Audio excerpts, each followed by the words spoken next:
Grandma, Mommy says her tummy hurts. Help. Around 9 p.m., I held my breath as I received a call from my 5-year-old granddaughter. "Can I talk to Mommy?" When I said that, my daughter, on the other end of the line, said, "It hurts. It hurts, Mom." My daughter's voice sounded weak. For my usually strong and resilient daughter to say this, the pain must have been severe. I called Dad too, but he said he's drinking and told me to do whatever I want. It's just unbelievable to leave behind his sick wife and toddler and to go drinking. I was utterly appalled at what kind of person he could be, but there was no time to dwell on that. I quickly called an ambulance, and I hopped into a taxi and headed straight to my daughter's house. After about 15 minutes, I arrived at my daughter's house. Inside, despite it being winter, there was no heating on, and the room was cold. My daughter, perhaps trying to bear the pain, was curled up and whimpering, while my granddaughter was crying and gently stroking her back.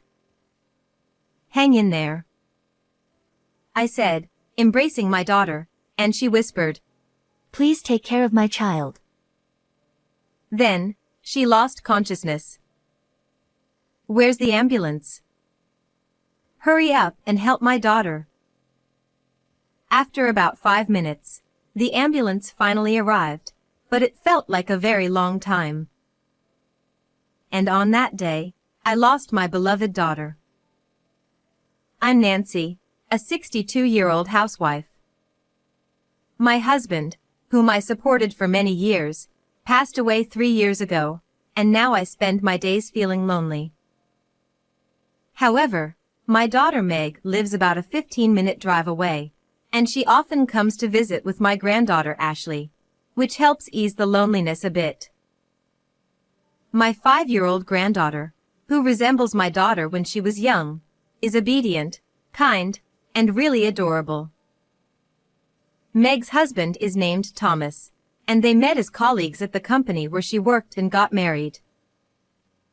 He gave off an impression of being dependable and manly, so I thought he was the perfect person to entrust my quiet daughter to.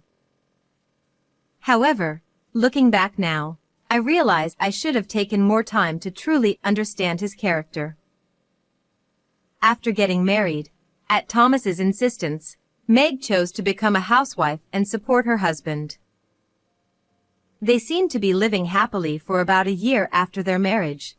However, things started to change in Thomas's attitude around the time Meg got pregnant and Ashley, my granddaughter, was born. He became what you might call a husband wears the pants, acting arrogantly and leaving all childcare responsibilities to Meg while he did nothing, which is quite uncommon behavior among young people these days. One day, my daughter came over looking lonely and shared her concerns with me. "Mom, I might not be able to come over as often as before." "What's wrong? Is something going on?" It turns out that the amount of money my son-in-law gives for expenses keeps decreasing, and now he only gives $500 a month. With my granddaughter Ashley growing up rapidly, the cost of food is increasing, and she also needs to buy clothes for her. So, my daughter has been cutting down on her own food expenses, but now even the bus fare to come to our house has become a burden. Come to think of it, she always used to eat voraciously whenever she came over. Yet strangely, she seemed to be losing weight every time we met. It felt odd to me. I asked her about it many times, but no matter how many times I asked, my daughter insisted that everything was fine. From her demeanor, I secretly worried about her. Since then, I started giving her money and even delivering food to her. However, it was challenging to intervene in their marital issues, so all I could do was to encourage her to contact me anytime she needed. But, I should have taken on the role of the villain and spoken up to my son-in-law at that time. If my husband were alive, he surely would have done so. I still deeply regret my decision at that time, and it weighs heavily on my heart to this day. One cold winter night, around 9 p.m., I received a call from my 5-year-old granddaughter. Grandma, Mommy says her tummy hurts. Please help. When I asked to talk to her mom, my daughter asked for help in a weak voice. Given that my daughter has always been resilient since she was young, she must be in a lot of pain. Dad went out drinking. I called him, but he's not coming home. My granddaughter told me that. Despite her young age of 5, she's trying her best to help her mother. I felt frustration towards such careless behavior from my son-in-law. But now is not the time for dwelling on that. Grandma's coming right away. Everything will be okay. I arranged for an ambulance, hopped into a taxi, and arrived at my daughter's house in about 15 minutes. The ambulance hadn't arrived yet, and as I hurried into my daughter's house, I noticed there was no heating on despite the cold winter weather. My daughter was suffering on the floor, while my granddaughter, in her pajamas, was crying beside her, saying, Mommy, Mommy. A 5-year-old child wouldn't have been able to turn on the heating. I took off my coat and put it over my granddaughter to keep her warm. Granddaughter, Grandma, please help Mommy. I lifted my daughter up in my arms. Hang in there, I said to her. Please take care of my child. After she said that, she stopped responding to my calls. She became breathless, and even though I wasn't a doctor, it was obvious we didn't have much time. After about 5 minutes, the ambulance finally arrived. It was only 5 minutes, but it felt incredibly long, and I was terribly anxious. In the end, my daughter was taken to the hospital unconscious. During that time, I tried to contact my son-in-law multiple times but couldn't reach him. What on earth is he doing at a time like this? Thanks to the dedicated efforts of the doctors at the hospital, Meg regained consciousness temporarily. Meg? Can you hear me? Both Ashley and I are here. Mommy, Mommy. Mom, please, help Ashley. Take her away from Thomas and the diary. What? I couldn't quite catch it clearly, so I waited for my daughter to speak again, but she lost consciousness once more, and that was the last time she woke up. They told me that when she fell down the stairs, she suffered a severe blow to her abdomen, causing internal organ damage. If the treatment had been administered a bit earlier, she might have survived. In front of my daughter, who would never smile again, I was overwhelmed with grief to the point where I couldn't stand, and my daughter's last words, "Help Ashley, take her away from Thomas, and the diary," got me worried. Grandma, Mommy won't wake up. Mommy. All I could do was to hold Ashley tight as she refused to leave her mother, whose body is now cold. After a while, when my granddaughter calmed down, I gently asked her what had happened. Apparently, Meg had been teaching Ashley how to use the speed dial on the phone to call her dad, Grandma, and her close friends in case of an emergency. You did so well. I'm so proud of you. I praised my granddaughter for being able to make the call, but Ashley just shook her head and kept crying. And gradually, through Ashley's words, the shocking truth began to unfold. I was left speechless by what I learned. What should I do now? But for Meg and Ashley's sake, I can't just keep grieving. The next morning, I finally received a call from my son-in-law on my daughter's phone. Meg? Does your stomach ache better? She passed away. Did she? Is this Nancy? Are you saying Ashley passed away? Son-in-law misunderstood and panicked, thinking that my granddaughter had passed away. It's not Ashley, it's my daughter Meg who passed away. When I told my son-in-law, he was momentarily surprised, but then he muttered. Thank goodness it wasn't Ashley. The way he spoke, as if his own wife didn't matter at all, made me tremble with anger. I will never forgive him. I waited for a time when my son-in-law wasn't around and used my daughter's key to enter the house. I searched for my daughter's diary and found it in a drawer of the closet. As I read its contents, I was shocked and my anger grew even stronger. 3 days later, my son-in-law greeted the mourners at the funeral with a straight face, shedding fake tears. It's all my fault for not being there because of work. I'm sorry, Meg. My son-in-law, lying shamelessly about being at work when he was actually out drinking. The mourners seemed to sympathize with Thomas, saying it's a pity for him to suddenly lose his wife even though their daughter was still young. During this time, Ashley refused to go near her father and insisted on staying close to me, never wanting to leave my side. Poor thing, she clenches her fists with tears in her eyes. Even though she's only 5 years old, it seemed like she understands that she'd never see her mother again. Perhaps Thomas was asked by the attendees about why his daughter wasn't by his side. He approached us, but as soon as he did, Ashley stiffened and clung to me tightly. Come to Daddy. No, Daddy is scary. As my son-in-law forcefully pulled Ashley's arm and she resisted, I pulled my granddaughter closer to me. If she doesn't want to go, there's no need to force her. Nancy, I'd appreciate it if you didn't spoil Ashley. I'm her father. Feeling the chillingly cold glare in his eyes, I clenched my fists, knowing I couldn't let Ashley anywhere near Thomas. I firmly retorted.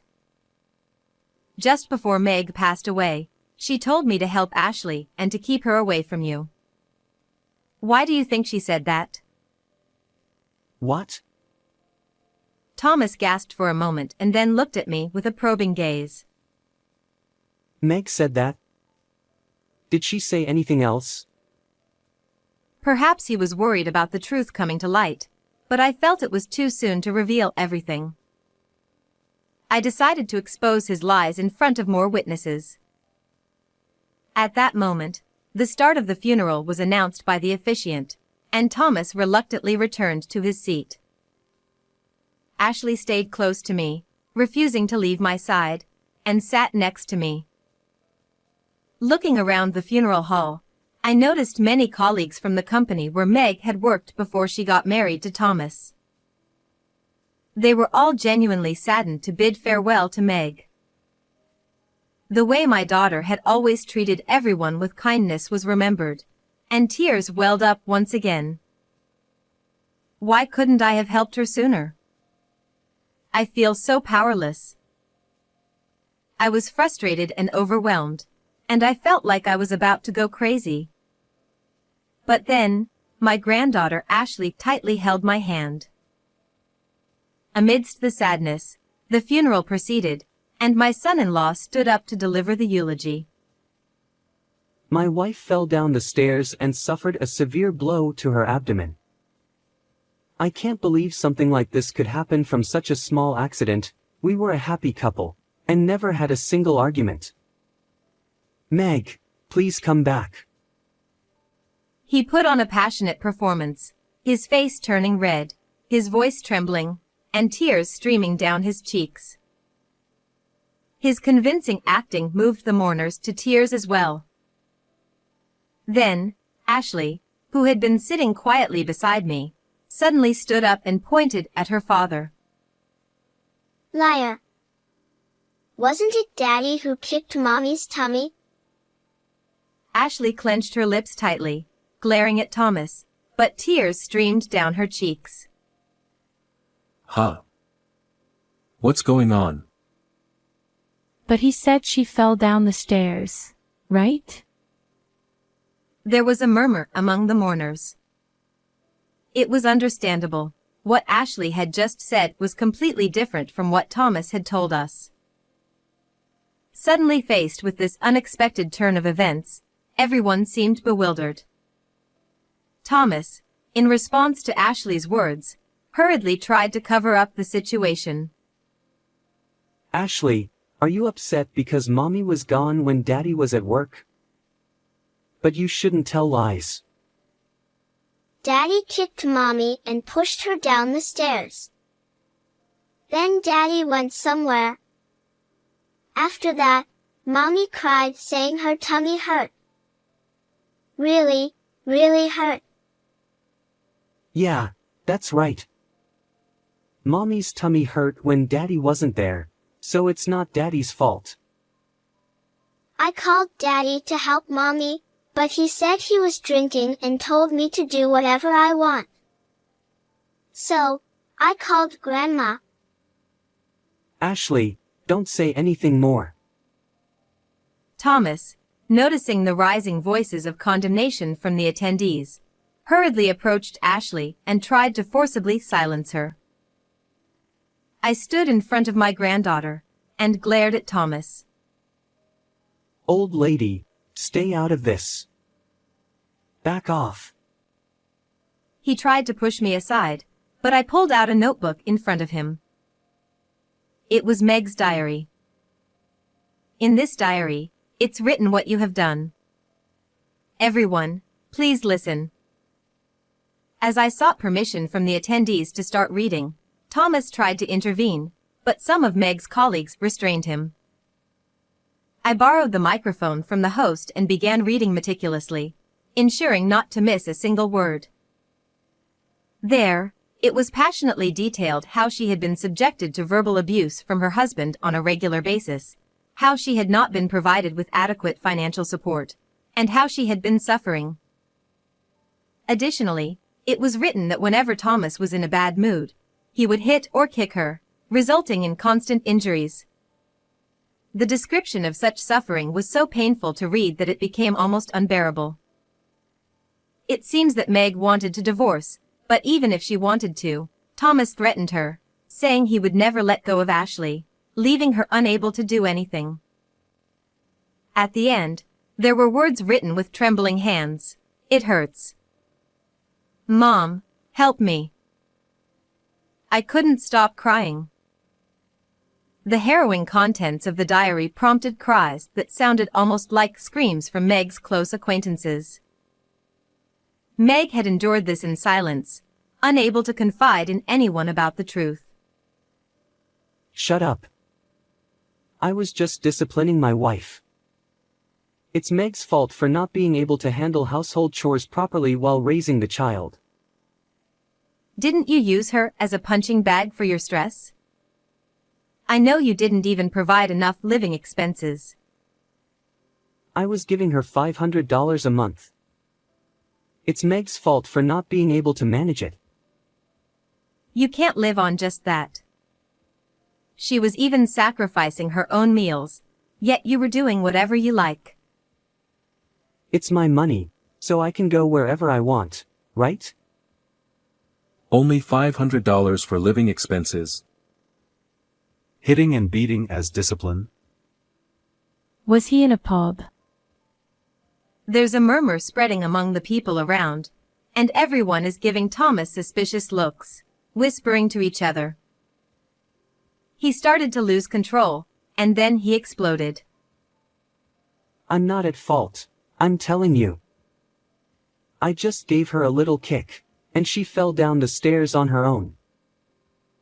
You're admitting to it yourself, aren't you? I don't know. I went drinking right away, and I wasn't there when she died, wasn't I? If you had taken her to the hospital immediately, she might have been saved. I'll never forgive you. With no one siding with him, Thomas began to cry pitifully. Someone among the attendees must have made a call, as the sound of police sirens echoed through the venue. Thomas tried to run away in a panic, but he was restrained by relatives and handed over to the police. "You did so well, Ashley," I said as I hugged Ashley, who was sobbing uncontrollably. The police, after examining my daughter's body before burial, found evidence. Taking a life is a serious crime, and given Thomas's lack of remorse, it's unlikely he'll be released from behind bars anytime soon. Ashley is now living with me. My granddaughter is gradually regaining her composure and we're starting to see her smile again. It's heartening to see Ashley's smile, and I'm focusing on improving my health every day to ensure I can raise her well. I would like to live a peaceful life with Ashley from now on.